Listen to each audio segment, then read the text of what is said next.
અને આ દીકરીએ ધોરણ 5 થી નક્કી કરી લીધું હતું કે એને તો સીએ બનવું છે. 95% હોય ને ભાઈ, એટલે લગભગ એવું કહેવામાં આવે કે છોકરો કે તો છોકરી સાયન્સ જ લેશે. રિઝલ્ટ આવ્યું, શું ફિલિંગ હતી? અકાઉન્ટમાં 98 માર્ક્સ. થોડોક સવાલ છૂટી ગયો. સ્ટેટિસ્ટિક્સમાં જે 100 માંથી 100 આવ્યા, કઈ રીતે આવ્યા? ઇકોનોમિક્સ અને બીએ માં જો ટોપ કરવું હોય તો શું જરૂરી છે? પપ્પાને 95 કીધું છે, હવે આવશે નહીં તો. પરંતુ જો સ્ટુડન્ટ તરફથી 0 એફર્ટ્સ હશે, પણ આખા 12th માં મારી મમ્મીએ મારી પાસે એક પણ કામ નહીં કર્યું. पहली एवी टॉपर जो है जेम के सोशल मीडिया वापरो. जब आंखों में अरमान लिया मंजिल को अपना मान लिया, जब आंखों में अरमान लिया मंजिल को अपना मान लिया, तब मुश्किल क्या और आसान क्या, जब थान लिया सब ठान लिया. નમસ્કાર નમસ્કાર નમસ્કાર તમામે તમામ વિદ્યાર્થીઓનું હું અલ્પેશ વિસાણી પીડબ્લ્યુ કોમર્સ ગુજરાતીના સરસ મજાના પ્લેટફોર્મ પર હાર્દિક સ્વાગત કરું છું. સર, પીડબ્લ્યુ કોમર્સ ગુજરાતીમાં આજે પહેલી પોડકાસ્ટ છે અને પહેલી પોડકાસ્ટ હોય તો ગેસ્ટ તો ખાસો જોવાના છે. કોણ છે આજના ગેસ્ટ? પટેલ ધ્રુમી. કોણ છે?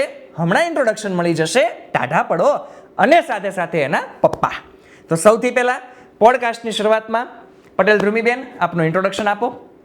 હું પટેલ ધ્રુમી, હું ગુજરાતી મીડિયમની સ્ટુડન્ટ છું અને હમણાં રિસેન્ટલી મેં 12th ક્લિયર કર્યું છે અને એમાં મારા 99.96 પીઆર આવ્યા. 99.96 પીઆર સાથે લાલા સમગ્ર ગુજરાતમાં ચોથો નંબર છે, રાઈટ? ઓકે. અને એની સાથે એના પિતા છે, એના પપ્પા છે. સર, પ્લીઝ આપનું ઇન્ટ્રોડક્શન આપશો. ઓકે,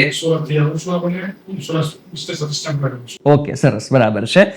શરૂઆત કરીએ બેટા આજની ધમાકેદાર પોડકાસ્ટની. ગેરંટી સાથે કહું છું, આજની આ પોડકાસ્ટ ઓછા સમયની હશે પરંતુ એટલી લર્નિંગ મળશે એ વાત જવા દો. શરૂઆત કરીએ. ધ્રુમી, 10th માં કેટલા પર્સન્ટેજ હતા? 10th માં 95. 95%, બરાબર. 95% હોય ને ભાઈ, એટલે લગભગ એવું કહેવામાં આવે કે છોકરો કે તો છોકરી સાયન્સ જ લેશે. તો તમારી દીકરીએ સાહેબ કોમર્સ લીધું છે. શું રીઝન છે કોમર્સ લેવાનું? પહેલે તો મારે એ જાણવું છે. અચ્છા, વિઝન ક્લિયર હતું, બરાબર છે. યસ, વિઝન ક્લિયર હતું. એઝ ઘણી વખત મેં કીધેલું પણ છે ક્લાસની અંદર. લેટ્સ એક્ઝામ્પલ સર, હું તમને એક રિયલ વાત કરું. ક્લાસની અંદર મેં પૂછેલું હતું બાળકોને કે ભાઈ સફળતા માટે શું જરૂરી છે, બરાબર? તો અમુક બાળકોએ કીધું હતું સર કિસ્મત જરૂરી છે, અમુક બાળકોએ કીધું મહેનત જરૂરી છે, પરંતુ તમારી દીકરીએ જ કીધું હતું કે સૌથી પહેલા તો જરૂરી એ છે કે ક્યાં પહોંચવાનું છે. કારણ કે ઘરની બહાર નીકળ્યા હોય અને ખબર ના હોય કે ક્યાં પહોંચવું, તો સ્વાભાવિક છે કે તમે પહોંચી શકવાના નથી. તો કોમર્સ લેવા માટેનું સૌથી પહેલું રીઝન તો એ હતું કે તારું વિઝન ક્લિયર હતું. ધોરણ 5 થી વિઝન ક્લિયર. ઓ ભાઈ, જે ઉંમરમાં બાળકને લગભગ સર વાંચતા નથી આવડતું. હું હજુ ઘણા બાળકને જોઉં છું 5મા ધોરણની અંદર બાળક સરખું વાંચી નથી શકતો, અને આ દીકરીએ ધોરણ 5 થી નક્કી કરી લીધું હતું કે એને તો સીએ બનવું છે. તો ફ્યુચર સીએ આપણી સાથે બેઠા છે, તો મારી સાથે તમે પણ એમનું વેલકમ કરજો ભાઈ કમેન્ટ બોક્સની અંદર. ઓકે ધ્રુમી, શરૂઆત કરીએ. 99.96 પીઆર, રાઈટ? ઓકે, તો સૌથી પહેલા શું સ્ટ્રેટેજી હતી આખા વર્ષ દરમિયાન? સ્ટ્રેટેજી એટલે ઇકો બીએ માં કે તો એમાં મેઇન તો પોઈન્ટ્સ યાદ રાખવા પડે. Okay. રાખવા જ પડે. બીજું કે કન્સેપ્ટ ક્લિયર હોય તો ઇઝીલી થઈ જાય છે અને કોઈ આમ એવું નથી કે બેઠું જે ટેક્સ્ટ બુકમાં આપેલું છે એવું જ લખવાનું જરૂરી છે. મેઇન કે concept તમારો સાચો છે તો તમને માર્ક્સ મળી જશે. બરાબર છે. ઓકે, અકાઉન્ટમાં કેટલા માર્ક્સ છે? અકાઉન્ટમાં 98. અકાઉન્ટમાં 98 માર્ક્સ. ફરીથી બોલજે. 98. અકાઉન્ટમાં 98 માર્ક્સ કહેવામાં આવે છે. લાલા, ધોરણ 12 નો સૌથી અઘરો વિષય અકાઉન્ટ, અને એની અંદર 98 સ્કોર કરીને બેઠા છે બેન એકદમ શાંતિથી. Okay, statistics 100 out of 100. ભાઈ જોરદાર. સ્ટેટિસ્ટિક્સમાં 100 આઉટ ઓફ 100. ઓકે, ઇકોનોમિક્સમાં 99. 99 કોણ ભણાવતું હતું? તમે? હા, થેન્ક યુ. અને ઓસીએમ એમાં 100 આઉટ ઓફ 100. ઓકે, અને એસપીસીસી 99. 99. ગ્રેટ. ઓકે, તો સૌથી પહેલા છે ને બે પાર્ટ્સમાં ડિવાઈડ કરી નાખ્યા સબ્જેક્ટને, theoretical, practical. Sir, okay, practical એમાં જતા રહે અકાઉન્ટમાં 98 અને સ્ટેટિસ્ટિક્સમાં જે 100 માંથી 100 આવ્યા, કઈ રીતે આવ્યા? એમાં ભણતી વખતે પણ એને બે પાર્ટમાં જ કરવું પડશે. એક તો થિયરી. અચ્છા, હા, સ્વાભાવિક છે. Yes, okay. તો થિયરી આમ જેમ ટાઈપ મળે જ્યારે એમ થાય કે હવે નથી દાખલા ગણવા ત્યારે થિયરી કરી લો. ઓકે. અને પછી દાખલાની પ્રેક્ટિસ એના લીધે જ અચ્છા પ્રેક્ટિસથી મેઇન તો ભાઈ પ્રેક્ટિસ છે. જ્યાં સુધી પ્રેક્ટિસ નહીં કરો ત્યાં સુધી આવડવાનું નથી. સર આજે ઘણા બધા વિદ્યાર્થીઓનું હું જોઉં છું કે લાઈવ ક્લાસ દરમિયાન છે ને ભણી બધું લેશે, શીખી બધું લેશે, પરંતુ જાતે જ્યારે સેલ્ફ પ્રેક્ટિસની વાત આવશે ત્યારે કંઈ કરવાના નથી. એક સ્વાભાવિક નિયમ છે કે 10 ગુણ્યા આપણે 10 કરીએ તો જવાબ 100 આવે, 10 ગુણ્યા આપણે 100 કરીએ તો કેટલો જવાબ આવશે? 1000 જવાબ આવશે. પરંતુ જો 1000 ગુણ્યા 0 કરી નાખીએ તો જવાબ આવી જશે સીધો 0. એટલે કે જ્યારે એફર્ટ્સ બંને બાજુથી હશે, શિક્ષકો તરફથી તો 1000 ટાઈમ એફર્ટ્સ નાખવામાં આવે, પરંતુ જો સ્ટુડન્ટ તરફથી 0 એફર્ટ્સ હશે તો સ્વાભાવિક છે કે રિઝલ્ટ 0 થઈ જશે. બટ હા, જો અમારી તરફથી 1000 ટાઈમ એફર્ટ્સ નાખવામાં આવે અને સાથે સાથે વિદ્યાર્થીનો એટલો એફર્ટ્સ હોય તો સ્વાભાવિક છે કે રિઝલ્ટ ધમાકેદાર આવવાનું છે, જોરદાર આવવાનું છે. તો પ્રેક્ટિસથી આ તારું સરસ મજાનું રિઝલ્ટ આવ્યું. ઓકે, સરસ. બ્રુસલી સર બહુ સરસ મજાની વાત કરે છે કે મને એ વ્યક્તિથી ડર નથી લાગતો કે જેને 1000 કિક આવડે છે, પરંતુ મને એ વ્યક્તિથી ડર લાગે છે જેને એક કિકની પ્રેક્ટિસ 1000 10,000 ટાઈમ્સ કરેલી હશે. બરાબર, કારણ કે પ્રેક્ટિસ જેટલી કરતા જશો માણસ એટલો પરફેક્ટ બનતો જાય છે. ગ્રેટ. તો અકાઉન્ટ અને સ્ટેટિસ્ટિક્સમાં સારા માર્ક્સ લાવવા માટે એક જ ભાઈ રૂલ છે, એક જ નિયમ મગજમાં નાખી દેવાનો, practice practice practice practice practice. Okay, તો what about economics and BA? એમાં તો મેઇન તો કન્સેપ્ટ ક્લિયર હોવા જોઈએ. અચ્છા, મેઇન કન્સેપ્ટ ક્લિયર હોવા અને બીજું જોઈએ. કે એમાં એટલું હાર્ડ વર્ક બી જરૂરી નથી, એમાં તમારે smart work. Smart work main તમારે જે છે ને ભાઈ, આપણી જે કહેવામાં આવે તમારી મૌલિકતા, રાઈટ? યસ, મૌલિકતા બહુ જરૂરી છે ઇકોનોમિક્સ અને બીએ માં. અને બ્લુપ્રિન્ટ એ આપણને ખબર છે કે કયા સેક્શનમાં કયો ચેપ્ટર નું વધારે વેઇટેજ છે. ઓકે, તો સૌથી પહેલા હા, એના પર ડિપેન્ડ નહીં રહે કે હું એકદમ પ્રોપર એના અકોર્ડિંગ જ ઓકે ઓકે બટ એના અકોર્ડિંગ આપણે કરીશું ને એક તો ઓપ્શન મળે છે આપણને દરેક સેક્શનમાં. Yes, right. હા, અમુક સેક્શનમાં નથી બટ બીજા બધા સેક્શનમાં મળે છે. હા, અને એમાં બ્લુપ્રિન્ટ અકોર્ડિંગ જોઈને કરીએ, એક બે ઓપ્શન રાખવાના. હા, એ તો સ્વાભાવિક છે. હા, તમે ઓપ્શનમાં કાઢી શકો છો. ઓકે, બરાબર છે. તો સૌથી પહેલા બ્લુપ્રિન્ટ ને સમજી લેવાની. હા, કે એવું નથી કે તમે આખો સિલેબસ કવર કરશો તો જ તમે 100 આપો. સાચી વાત છે. એટલે જનરલ વિકલ્પમાં તમે એ ચેપ્ટર્સ ને પણ કાઢી શકો છો. અચ્છા, સ્માર્ટલી રહીમાં છો એમ ને, કે ભાઈ બધું વાંચવાની જરૂર નથી. જો બધું નથી વાંચ્યું ને છતાં પણ 100 માંથી 100 છે હા ભાઈ બીએમ. હા, ઇકોનોમિક્સમાં 99 છે. અચ્છા, ઇકોનોમિક્સમાં 99 આવ્યા, 1 માર્ક્સ ક્યાં કટ થયો? એ પેપર પ્રેક્ટિસ હતી પણ પહેલો દિવસ હતો એક્ઝામ નો, પહેલી જ ઇકોનોમિક્સ હતી, થોડુંક એ થઈ ગયું એટલે થોડોક સવાલ છૂટી ગયો. અચ્છા, થોડોક સવાલ છૂટી ગયો. ઓકે, હવે જે આઈ થિંક આપણે આખા વર્ષ દરમિયાન વાત કરીએ છીએ બેટા કે પેપર જે છે ને ઇકોનોમિક્સ અને બીએ ને લેન્ધી આવે છે, તેની માટે એક પ્રેક્ટિસ તૈયારી કરવી બહુ જરૂરી છે. આખો વર્ષ લખતું રહેવું પડશે અને જ્યાં સુધી લખતા નહીં રહેશું ત્યાં સુધી તો ભેગું નહીં થાય.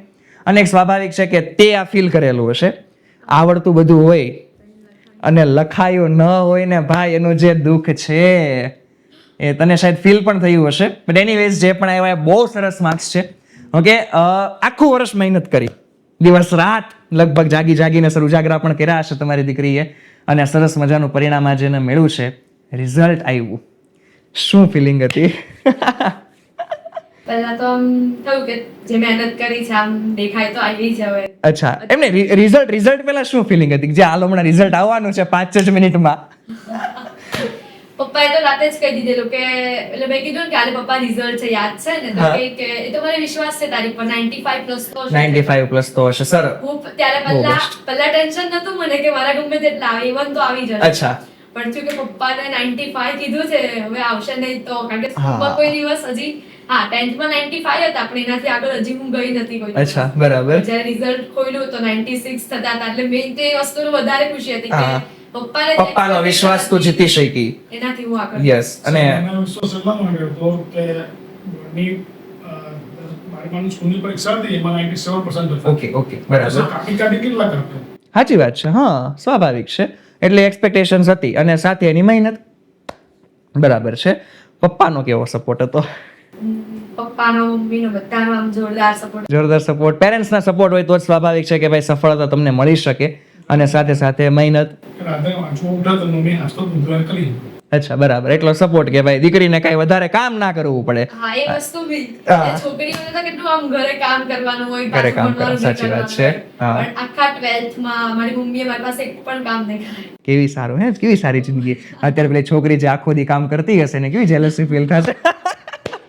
ઓકે, સરસ. તો મમ્મી પપ્પા ભણે. હા, એ વાત બી છે. અચ્છા અચ્છા અને દરેક ઘરની સિચ્યુએશન અલગ અલગ હોય. દરેક ઘરની કે situation અલગ અલગ તમે છે. કામ નહીં કરાવો તો જેનું રિઝલ્ટ આવશે. હા સાચી વાત છે. સો બેઝિકલી એક વાત તો કે ભાઈ સર અત્યારે ઇકોનોમિક્સ અને BA માં જો ટોપ કરવું હોય તો શું જરૂરી છે? આ અકાઉન્ટ અને સ્ટેટિસ્ટિક્સમાં તો સમજાઈ ગયું સર, આપણે પ્રેક્ટિસ બહુ જરૂરી છે. અને ઇકોનોમિક્સ અને BA માં જો ટોપ કરવું હોય તો એક તો કન્સેપ્ટ કન્સેપ્ટ ક્લિયર હોવા જોઈએ. સર આજના ઘણા બધા બાળકો એવું કરે છે. એની માટેની એક આમ એક ટીપ જે મેં પોતે ક્લિયર કરી છે સિક્રેટ ટીપ. યસ હા કે એકલા ભણે ને તો ખાલી જે બુકમાં છે તમને યાદ રહી જશે કે અચ્છા. બુકમાં લાઈન ટુ લાઈન બી યાદ રહી જશે તમે એકલા ભણશો ને ઓકે તો. ઓકે ઓકે પણ જો તમે કોઈની સાથે ભણશો ને તો એનો એક બેનિફિટ થશે કે તમને સમજાશે. એવું નહીં કે તમને આવડી નહીં નહીં પેલું કે ને સર મિત્ર સમજાવે ને તો તરત મગજમાં ઉતરી જાય. સર સારે છે અમારી વચ્ચે વાત ચાલી આપણે. અચ્છા હા અને પહેલા દર એવો હતો કે મારા ટકા ક્યાંક ઘટી જશે.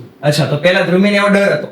અચ્છા. મેં કીધું કે વિદ્યા આપણે ભણશો છો અત્યારે સાચી વાત છે. વેચાશે. Yes. તો વધશે. ઘટવાની ક્યારે નથી. ઘટવાની ક્યારેય નથી એનું રિઝલ્ટ અત્યારે દેખાય છે. હા અને સ્વાભાવિક છે કે તમારા ફ્રેન્ડ્સ પણ સારા એવા આગળ વધી ગયા હશે તો બ્લેસિંગ્સ તને જ મળવાની છે. સાચી વાત ને? ફ્રેન્ડ સાથે કરશો તો બેટરલી એ થશે. અચ્છા પછી ફ્રેન્ડ બી તમારે હા ડિપેન્ડ કરે છે મિત્ર ઉપર કે મિત્ર કેવા છે. એવું નહીં, અમુક એવા હોય મસ્તી પણ થાય ફ્રેન્ડ સાથે મસ્તી પણ થાય, સાચી વાત છે. મેનેજ મેનેજ થઈ જવું પડે, લાઈફને બેલેન્સ રાખવી પડે. અને બેલેન્સિંગ આપણને ગુજરાતી લેંગ્વેજ સર સારી એવી શીખવાડે છે. ઘણી વખત સાંભળ્યું હોય કે બોલે એના બોર વેચાય અને ન બોલવામાં 9 ગુણ. બરાબર, તો ઘણી વખત એવું થતું હોય કે યાર કહીના ક્યાં ચાહતે હો, હા સરખું સમજાવો ભાઈ. હા બટ મેઇન છે સિચ્યુએશન. તમારે સમજવી બહુ જરૂરી છે કે સિચ્યુએશન શું છે. બરાબર, જ્યારે સિચ્યુએશન એવી છે કે બોલવું જ પડશે અને નથી બોલતા તો વાક તમારો છે. જોઈ લો મહાભારતમાં જ બંને વાતમાં વિવેક જોઈએ. બંને વાતમાં વિવેક જોઈએ. યસ, વિદ્યા વિનયથી શોભે છે. સરસ. ચાલો ધ્રુમીબેન, મેન સર તમારી દીકરીને આટલા સારા મતલબ આજે સ્ટેજ પર પહોંચી છે, બરાબર, આઈ થિંક ગુજરાતમાં 4થો નંબર છે. કેવું ફીલ થાય છે? ફીલ એક્સેલન્ટ થાય છે આપણે. યસ, બરાબર, કે શબ્દમાં વર્ણવી શકાય નહીં કે હા. પહેલેથી મહેનત છે આપણે. પહેલેથી મહેનત છે. અને એની જે સતત કન્ટિન્યુ કરવાની તાકાત છે ને, હા. તો એને લઈને આજે અહીંયા છે. હા ડિસિપ્લિન. મને ધ્રુમી કહેતી હતી કે એને જે ડિસિપ્લિન છે ને તમે શીખવાડેલું છે. તમારી પાસેથી એને ડિસિપ્લિન શીખવા મળ્યું છે. અને જ્યારે મારો પહેલો લેક્ચર સર હતો ને ત્યારે મેં શીખવાડેલું હતું ક્લાસમાં કે રોજનું રોજ કરવું. આ ભણવા માટેનો બહુ સિમ્પલ નિયમ છે, બરાબર. રોજનું રોજ કરતા જાઓ. અને ધ્રુમીએ આખું વર્ષ એ જ સ્ટ્રેટેજી ફોલો કરી છે. સાચી વાત. આજે શિક્ષકે જે પણ ભણાવેલું છે બસ આજને આજે ક્લિયર. સાચી વાત. ઓકે સરસ. ધ્રુમી, થોડીક જ હવે વધારે ડિસ્કશન નહીં કરીએ, બરાબર છે. કોઈ વખત એવું થતું હતું કે વાંચેલું ભૂલાઈ જાય? વાંચેલું ભૂલાઈ જાય ખરી. હા. પણ એકવાર આમ પ્રોપરલી આમ ધ્યાન આપીને યાદ અચ્છા, કરીએ. યાદ હા. કર્યું એટલે હાવ તો ભૂલાવાનું ના, ના, નથી. ભૂલાવાનું નથી. કે પણ વારંવાર પહેલેથી પછી એને હા, એટલે ટાઈમ ટુ ટાઈમ રિવાઇઝ કરતું રહેવું પડે. હા સાચી વાત છે. Revision is the key of success. અને હું ઘણી વખત કહું છું કે ભાઈ રિવિઝન એટલે એવું નહીં કે એક વખત તમે ટોપિક વાંચો અને બીજી વખત તમે ટોપિક વાંચો એટલે રિવિઝન થઈ ગયું. લાલા, રિવિઝનનો મતલબ તો એવો થાય છે કે એકના એક ટોપિકને એટલી વાર ખંખોળી નાખો કે એ ટોપિક તમારા મગજમાં છપાઈ જાય. ઓકે, તો આ રિવિઝન છે ને આને રિવિઝન કહેવાય. શું કહેવાય આને? રિવિઝન. ઓકે સરસ. ધ્રુમી બેટા, એક લાસ્ટ ટિપ્સ. આજે જે વિદ્યાર્થીઓ જે ધોરણ 12 ની અંદર પ્રવેશ પામે છે, બરાબર, તો તું એની માટે આજે સ્વાભાવિક છે કે એટલી સારી સારી ઇન્સ્પિરેશન બની છે તમારી દીકરી. થોડીક ટિપ્સ એને આપી દે કે ભાઈ 12માં એને કઈ કઈ બાબતોનું ધ્યાન રાખવું જોઈએ.